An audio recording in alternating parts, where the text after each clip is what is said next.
మీ మోకాల నొప్పులకు ఎటువంటి సర్జరీ లేకుండా ఎపియాన్ పెయిన్ క్లినిక్ అందిస్తున్న అత్యాధునిక చికిత్స. మంజారో అన్నది ఈ కొత్త క్లాస్ ఆఫ్ మెడికేషన్స్. అంటే ఇది 2 రిసెప్టార్స్ GIP GLP-1 రిసెప్టార్స్ మీద పనిచేస్తుంది. దీని ఒక విధంగా సోఫార్ వచ్చిన మెడిసిన్స్ లో బెస్ట్ మెడిసిన్ అని చెప్పొచ్చు. ఎందుకంటే క్లినికల్ ట్రయల్స్ లో కూడా 1 year లో 22% వెయిట్ లాస్. మనం ఇందాక 15% weight loss Ozempic or semaglutide కనుక్కున్నాం. ఇదేమో టెరిజాపెటైడ్ అనే కొత్త మాలిక్యూల్ ఆర్ కాంపౌండ్ వలన 22% వెయిట్ లాస్. అంటే వెయిట్ లాస్ సర్జరీ కామన్ గా చేసే వెయిట్ అదంతా పర్సెంటేజ్ 25% అండి. Weight loss surgery gastric sleeve అని చేస్తారు. ఇందా చెప్పిన ఇంజెక్షన్ దీనికి డిఫరెన్స్ ఇందాకటికి 15% అండి, ఇది 22%. అంటే 7% డిఫరెన్స్ ఉంది చూడండి. దానివల్ల ఇది ఎక్కువ ఉంది.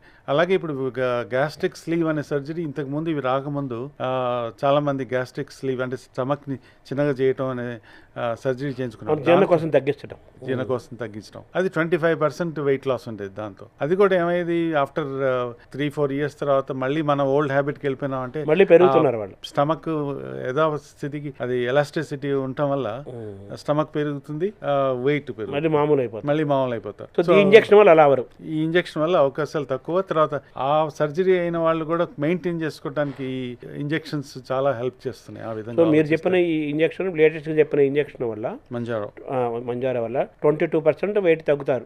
వాళ్ళ బాడీ ఆ రోజుకి ఎంత వెయిట్ ఉందో అందులో 22%. ఫర్ ఎగ్జాంపుల్ ఒక మనిషి 100 kg ఉంటాడు. అతను మామూలు ఫర్ ఎగ్జాంపుల్ 178 centimeters అనుకుందాం ఫర్ ఎగ్జాంపుల్. అందులో 100 తీసేస్తే 78 kgs అనేది అని ఒక లెక్క చెప్తారు. 178 centimeters సింపుల్ క్యాలిక్యులేషన్ అంటే 100 తీసేస్తే 78 centimeters, 78 kg. 78 kg ఇది ఐడియల్ వెయిట్ అంటారు. సో ఈ కొంతమంది 30 kg తగ్గాలంటారు, 40 kg తగ్గాలంటారు, 40 kg తగ్గాలంటారు. మరి వాళ్ళకి మరి 22% అంటే ఎంత టైం పడుతుంది వాళ్ళ ఐడియల్ వెయిట్ రావడానికి? టోటల్ వెయిట్ లో పర్సంటేజ్ కాబట్టి మీకు తగ్గేది 130 kg ఉన్నా కూడా అందులో 22% తగ్గుతుంది వాళ్ళకి. అవును. సో అంటే 13 26 30 kg తగ్గుతారు, 100కి వస్తాడు. ఎక్కువ తగ్గుతారు అనమాట వాళ్ళు. మామూలుగా 100 kg తగ్గాల్సిన వాళ్ళకంటే వాళ్ళు ఎక్కువ తగ్గే అవకాశం ఉంటుంది. ఇది దీనివల్ల ఎటువంటి ఇబ్బందులు ఉండవు భవిష్యత్తులో కూడా. ఇది కూడా సేమ్ అగైన్ ఒజంపిక్ లాగా కొంచెం నాజియా, కానీ దానికంటే దీనికి తక్కువ ఉంది. ఆ సైడ్ ఎఫెక్ట్స్ దానికి ఎంత ఉన్నాయో దాని మీద టాలరబిలిటీ ఎక్కువ ఈ మెడిసిన్ వలన. అంటే ఈ 2 ఇంజెక్షన్లు ఏది కాస్ట్లీయా? కాస్ట్ వైజ్ అమెరికాలో 2 ఒకటే కాస్ట్ లో ఉన్నాయండి. బట్ ఇది ఇండియాలో ఒజంపిక్ వచ్చేసింది అన్నారు, ఆల్రెడీ అవైలబుల్ ఉందన్నారు. సో 30,000కి నెలకి ఒజంపిక్ వచ్చింది అన్నది మరి నేను ఆన్లైన్ లో చూసిన దాని ప్రకారం. అంటే వారానికి ఒక ఇంజెక్షన్ 7,500. వారానికి ఒక ఇంజెక్షన్. అవునండి. అదే మన మంజారో వచ్చి ఆల్మోస్ట్ 80,000 దాకా ఉంటుంది. ఇప్పుడు ఇంపోర్ట్ చేసుకున్న డ్రగ్ అయితే 80,000 దాకా ఉందని చెప్పారు. మంజారో ఇంకా ఇండియాలోకి అవైలబుల్ రాలేదంటారు. ఇండియాలో ఇప్పుడు అప్రూవ్ అయింది అన్నారు. బట్ నెక్స్ట్ లాంచ్ చేయడం మాత్రం ఇదే సేమ్ కంపెనీ, లిలీ కంపెనీ వచ్చి నెక్స్ట్ ఇయర్ 25లో అవైలబిలిటీ వచ్చే అవకాశాలు ఉన్నాయని చెప్పని తెలుస్తుంది. మీరు చెప్పింది 30,000 మంత్లీ ఒక ఇంజెక్షన్, వారానికి ఒకటి చెప్పండి, ఇంకోటి 80,000. ఇవి చాలా ఎక్స్పెన్సివ్ కదా మామూలుగా. అవును, అందరూ భరించలేరు కదా. మరి దాన్ని మనం ఎలా అడ్రస్ చేయాలి? ఇవి ఇంపోర్ట్ చేస్తున్నాం కాబట్టి ఈ ప్రైస్ ఉంది. ఇండియాలో తయారు చేయడం మొదలు పెట్టిన దగ్గర నుంచి దీని కాస్ట్ తగ్గే అవకాశాలు ఎక్కువ ఉన్నాయని చెప్పని అంటున్నారు. అంటే ఈ ఫస్ట్ ఇంజెక్షన్ 30,000 అంటున్నారు, ఒకప్పుడు ఇంకా ఎక్కువ ఉండేదా? ఇంతకుముందు ఇది కూడా 80,000 ఉండేదండి. సో వీటన్నిటికీ దీన్ని సంజీవని అన్నారా? బీపీకి, షుగర్కి, కొలెస్ట్రాల్కి, ఫ్యాట్కి, తర్వాత హార్ట్ ప్రాబ్లమ్స్కి అన్నిటికీ సమాధానం దొరుకుతుంది కదా ఇంజెక్షన్ వల్ల. రివర్స్ అవుతుంది, డయాబెటీస్ రివర్స్ అవుతుంది. సామాన్యంగా ఒకసారి డయాబెటీస్ వస్తే పోదంటారు. సో రెమిషన్ అనాలి. ఇప్పుడు క్యాన్సర్ వస్తే ఎలాగో మనం రెమిషన్ అంటున్నాం, అంటే వచ్చే అవకాశాలు ఎప్పుడు ఉంటాయి. మళ్ళీ మనం వెయిట్ గెయిన్ చేస్తే డయాబెటీస్ మళ్ళీ వచ్చే అవకాశం ఉంటుంది. సో రెమిషన్లోకి వెళ్ళే అవకాశాలు. బ్లడ్ ప్రెషర్ కూడా అంతే. వెయిట్ తగ్గిన తర్వాత మెడిసిన్ అవకాశం తీసుకునే అవకాశం తగ్గిపోతుంది. బట్ వెయిట్ వస్తే మళ్ళీ వచ్చే అవకాశాలు, స్లీప్ యాప్నియా ఇలాంటివి మళ్ళీ తిరగబెట్టే అవకాశాలు ఉంటాయి. మీరు చెప్పిన వెయిట్ లాస్ ఇంజెక్షన్లు వాడకుండా బీపీ, షుగర్, మిగతా వాటి కంట్రోల్లో పెట్టుకోవాలంటే ఏం చేయాలంటారు? ఇవి భరించలేరు కదా, అందరూ భరించలేరు కదా అంత కాస్ట్లీ. వాళ్ళు ఎలా షుగర్ని, బీపీని కంట్రోల్ పెట్టుకొని చాలా సింపుల్గా ఇంజెక్షన్లు వాడకుండా ఎలా బరువు తగ్గాలి?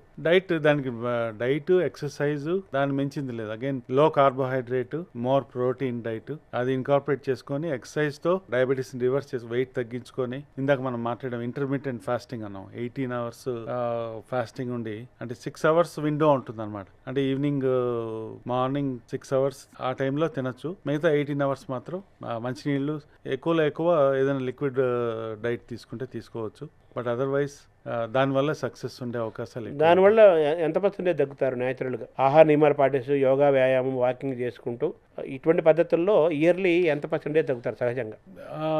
ఆ డైట్ నాకు ఎగ్జాక్ట్గా దాని నెంబర్స్ మనకి రీసెర్చ్ చేసిన స్టడీస్ ఏవి లేవండి. ఇవి కంట్రోల్ స్టడీస్ అంటాం కాబట్టి మనం చెప్పొచ్చు. కానీ జనరల్ పాపులేషన్లో మీరు అడిగిన విధంగా ఓన్లీ డైట్ ఎక్సర్సైజ్ దాంతో ఎగ్జాక్ట్ నాకు ఇప్పుడు గుర్తులేదు. కనీసం ఒక 10 కేజీలు తగ్గుతారా మనిషి ఇయర్లో? ఈజీగా తగ్గచ్చు. 10 to 15 కేజీలు. సో ఇంజక్షన్ సంబంధించి ఒక ప్రశ్న ఉంది. ఈ ఇంజక్షన్ల యొక్క ప్రభావము కొంతమంది తినాలనే ఫీలింగ్ ఉంటుంది, ఆకలి ఒకటము తినాలనే ఫీలింగ్ ఉంటుంది. వాటిని ఎలా కంట్రోల్ చేస్తుంది? అలాగే న్యూరలాజికల్గా ఉండే దాన్ని లోపల ఈ గ్యాస్ట్రో ఎంట్రో మెటాబాలిక్ వీటన్నిటిని అది ఎలా కంట్రోల్ చేస్తుంది? ఇది 2 విధాలు పనిచేస్తుంది. ఒకటి మన మైండ్ మీద క్రేవింగ్స్ అంటాం. మా బ్రెయిన్లో ఒక ఉండే క్రేవింగ్ సెంటర్ ఉంటుంది.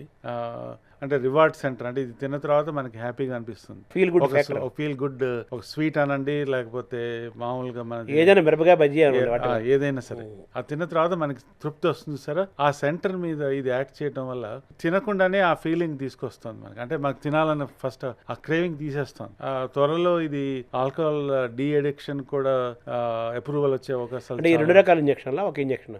రెండు ఇంజక్షన్లు కూడా దానికి కూడా పనికొచ్చే అవకాశాలు. అంటే డ్రగ్స్ అనండి ఇవన్నీ. ఎందుకంటే ఇవన్నీ మన అల్టిమేట్లీ మైండ్ రివార్డ్ సెంటర్ దాని మీదే పనిచేస్తాయి అనమాట. దీన్ని సైకలాజికల్, న్యూరలాజికల్, బయోలాజికల్ అనాలి.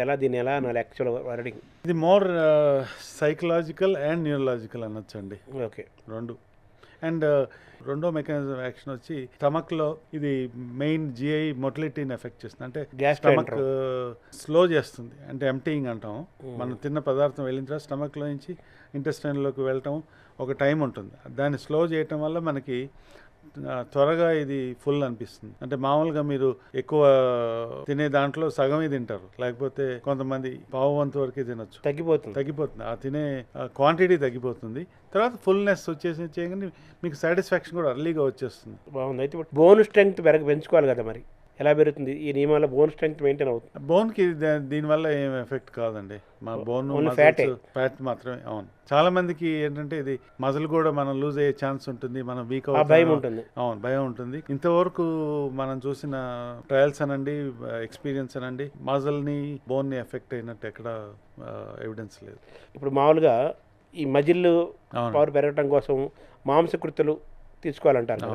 ఇప్పుడు ఈ ఇంజక్షన్ ద్వారా మాంసకృతులు ఎలా మెయింటైన్ అవుతాయి?